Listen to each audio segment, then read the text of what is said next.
Di tanah Sunda, masyarakat mengenal kisah Nyi Pohaci Sangyang Sri, dewi yang melambangkan kesuburan dan sumber kehidupan. Konon, demi menjaga keseimbangan alam, ia dikorbankan dan diturunkan ke bumi. Di SMA Negeri 8 Tasikmalaya, kami memperkenalkan kisah Nyi Pohaci. Kisah Nyi Pohaci dikenal sebagai simbol asal kehidupan. Dari cerita ini, kami memahami pentingnya tumbuhan bagi manusia, seperti padi sebagai sumber makanan. Dalam biologi, hal ini berkaitan dengan keanekaragaman hayati dan hubungan antara manusia dengan lingkungan.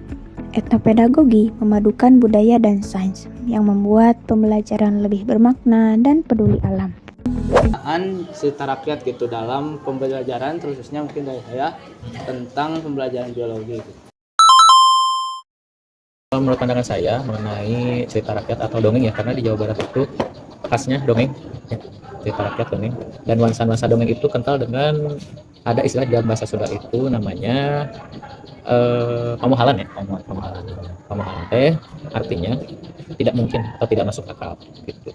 Jadi ada cerita yang tidak masuk akal di dalam dongeng, tapi di balik itu kita juga sebagai rakyat Sunda meyakini bahwa cerita rakyat itu bisa diambil atau dipetik hikmahnya, termasuk dengan pembelajaran biologi ya, kaitannya dengan biologi.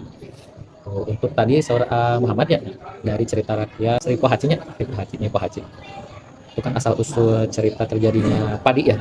Jadi dulu tuh ada putri Sunda yang sangat cantik ya, dilambangkan dengan Dewi Sri Pohaci atau Nyi Pohaci, atau nama lain banyak ya, nama lain banyak. Simbol kan ya, simbol bahwa keindahan lahir di tanah Pasundan ya. Di Indonesia juga sama gitu, Orja Stupa, dan memberikan kehidupan bagi seluruh rakyat yang ada di sana dari Nyi Pohaci tadi padiah.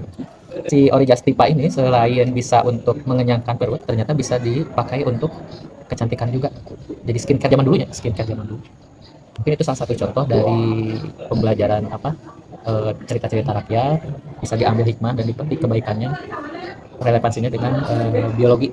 Orja Stupa itu maknawiyahnya sebagai pemberi makan gitu ya, simbol gitu, keberadaban kemakmuran yang ada di tanah Pasundan dulu gitu. Selain itu umum dari Orja Stupa menurut Bapak mah ada istilah dalam bahasa Indonesia ya, ilmu padinya.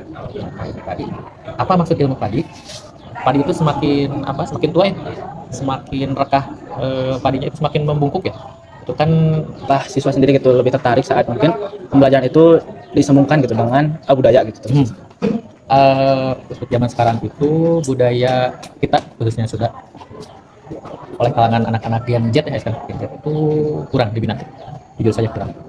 Nah, kekurangan itu menjadi motivasi untuk saya sebagai guru bahasa Sunda untuk lebih menekankan kepada anak-anak bahwa kita harus menghormati dan menjaga dan memelihara budaya dengan pembelajaran yang inovatif dan kreatif.